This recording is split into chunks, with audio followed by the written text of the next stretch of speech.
আমি সাজুগুজু করেছি, বলো। সুন্দর লাগছে, হ্যাঁ সুন্দর। পরে যাবে, আসো আসো। আচ্ছা ঠিক আছে, বলো টাটা। তো আমি নেক্সট ব্লগটা এখান থেকে শুরু করছি। তো দেখতেই পেলে আমি বৌদির বাড়ি থেকে বেরিয়ে পড়েছি, বেরিয়ে অটো করে চলে যাচ্ছি হচ্ছে গিয়ে এয়ারপোর্টে গিয়ে আগরতলা এয়ারপোর্ট থেকে আমি কোথায় যাই না যাই পুরো ব্লগটা না দেখলে তোমরা বুঝবে না। তো দেখতেই পেলে আমি চলে এসেছি এয়ারপোর্টের ভিতরে, এখন উনি আমাকে একদম সামনে নামিয়ে দেবে। তো তারপরে চলে যাবে ভিতরে। তারপরে সেইখানে গিয়ে আমার একটা ভাইয়ের সঙ্গে দেখা হয়ে গেছে, আমিও ফার্স্ট টাইম যাচ্ছি, ও ফার্স্ট টাইম যাচ্ছে। তো দুজনে মিলে প্রথম যাচ্ছি, একটু তো ভয় হবেই না, প্রথম এক জায়গা থেকে এত দূরে যাচ্ছি, একা জার্নি, ভয় তো হতেই পারে। তো ওর সঙ্গেও দেখা হয়ে গেল একটা ভাইয়ের সঙ্গে, আন্টি বলেছিল যে ও প্রথমবার যাবে, তো আমিও প্রথমবার যাচ্ছি, বলেছি চলো তাহলে আমরা একসঙ্গে চলেছি। তারপর দেখতে পেলে আমরা চলে এসেছি ভিতরে, এখানে ব্যাগ চেক হচ্ছিল। আর একটা কাণ্ড হয়ে গেছে এখানে আমার সঙ্গে, কি হয়েছে এটা আমি তোমাদের সঙ্গে বলছি। এখানে কি হয়েছে, আমার ব্যাগের ভিতরে আমি কি হয়েছে নারিকেল নিয়েছিলাম, তো শুকনো নারিকেল আমি ভেবেছি তো দুটো নিয়ে যাই খাবো, আর এগুলো না এখানে রেখে দিয়েছে, বলে যে এটা তুমি নিতে পারবে না। আমি বলেছি কেন নিতে পারবো না, ওরা বলেছে যে না এটা দিয়ে তো তেল বানানো হয়, তো এটা আমরা অ্যালাউ করি না। তারপর এটা ওরা ফেলে দিল, আমার অনেকটা কষ্ট লেগেছে, কালকে অনেক কষ্ট করে আমার মা আমাকে দিয়ে দিয়েছে, নিজে হাতে নারিকেলটা খুলে তারপরে দিয়ে দিয়েছে আমাকে, আর এটা ওরা রেখে দিল এখানে। তারপরে এখানে দেখতে পেলে লিফটে উঠে গেলাম, লিফটে করে আরও দুটো মেয়ের সঙ্গে দেখা হয়েছে, ওরা এসে আমাকে বলছে দিদি আমরা প্রথমবার যাচ্ছি, একটু হেল্প করো না। আর আমি মনে মনে ভাবছি যে আমিও তো প্রথমবার যাচ্ছি, তো ওরাও প্রথমবার যাচ্ছে, এমন কাণ্ড হয়ে গেছে যে ওরাও প্রথমবার যাচ্ছে আমরাও প্রথমবার যাচ্ছি, সব আমরা যারা প্রথমবার যাচ্ছি এক কানে হয়ে গেলাম আমরা সবাই। তো বলেছি চলো কিছু হবে না, চলো একসঙ্গে যাই সবাই মিলে। তো এখানে দেখতে পেলে আমরা সব চেক করে তারপরে এখানে উপরে চলে এসেছি বসার জন্য।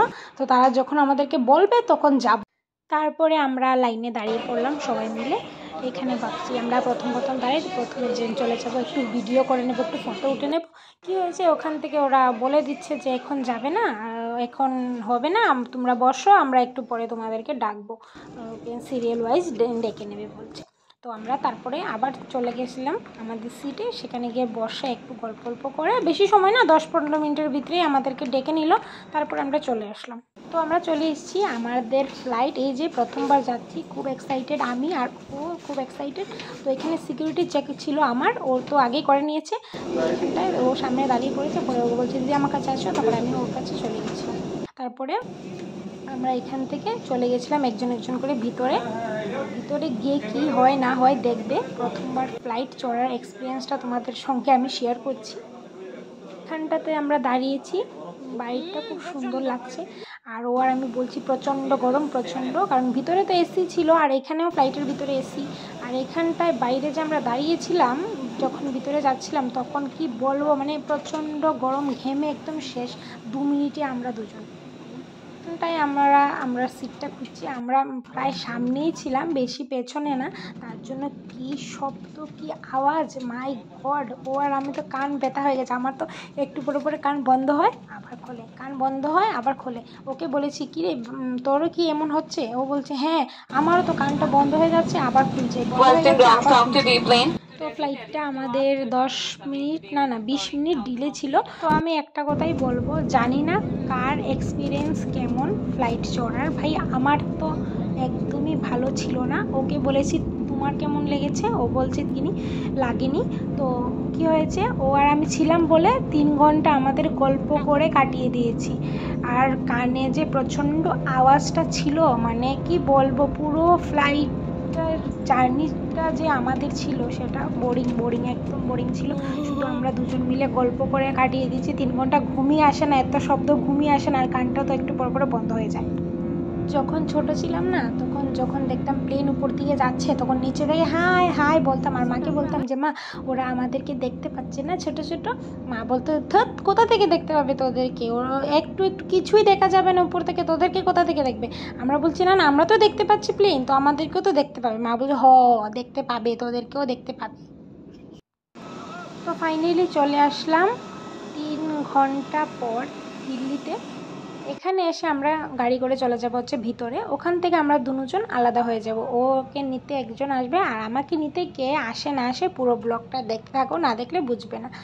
আর একটা কথা বলি, आपका धन्यवाद करते हैं और आपकी सहयोग की आशा करते हैं। ছোট ছিল আর এখানে এসে airport to Indira Gandhi international airport airport have a very pleasant stay and thank you for choosing IndiGo. মনে হচ্ছে 50-60টা ফ্লাইটই ছিল এখানে।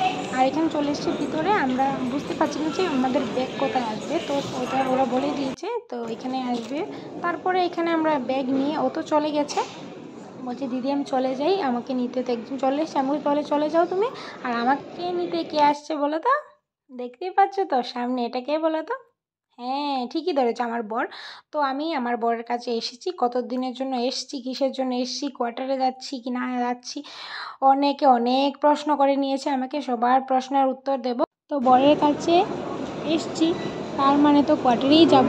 কোয়ার্টারে গিয়ে কতদিন থাকবো না থাকবো সেটা তোমাদের সঙ্গে আমি শেয়ার করব। পুরো ব্লগটা না দেখলে বুঝবে না, এই ব্লগটার মাধ্যমে তো এতটা বলতে পারবো না। তো যারা কন্টিনিউ আমার ব্লগ দেখে তারা জানতে পারবে যে কত দিনের জন্য আমি এখানে এসেছি বরের কাছে।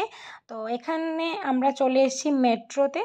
সত্যি কথা বলতে দিল্লিতে মেট্রো ধরতে গেলে এত ছুটতে হবে 2 মিনিটও দাঁড়ায় না মেট্রো। এটা মনে হচ্ছে 10-12 সেকেন্ড কি 20 সেকেন্ড গেট খোলা থাকে, এর মধ্যে যদি তুমি যেতে পারো তাহলে হলো, না হলে তুমি দাঁড়িয়ে থাকতে হবে অন্য মেট্রোর জন্য। মানে ছুটতে আমরা গিয়ে মেট্রো ধরেছিলাম। আমরা 3টা মেট্রো চেঞ্জ করেছি, তারপরে হচ্ছে গিয়ে গাড়ি করে আমরা চলে গেছিলাম কোয়ার্টারে। আর ও আমাকে ভিডিও বানানি দেখে বলছে যে তুমি যদি ভিডিও বানাতে থাকো তো মেট্রো আর ধরতে পারবো না আমরা, ভিডিওটা পরে বানাও আর আগে মেট্রোতে উঠে যাও তারপর। আর আমি ওকে বলছিলাম যে প্রথমবার দিল্লিতে এসেছি আর ভিডিও বানাবো না, আর কখন আসবো কি আসবো না সেটা তো শিওর না। তারপরে মেট্রো থেকে নেমে তারপরে আমরা রাত্রি 11টা বাজে তখন আমরা গাড়ি করে চলে গেছিলাম কোয়ার্টারে পৌঁছতে পুরো 2টো বেজে গেছে রাত্র। বুঝতেই পারছো সারাদিনের জার্নি আমি পুরো একদম শেষ হয়ে গেছি।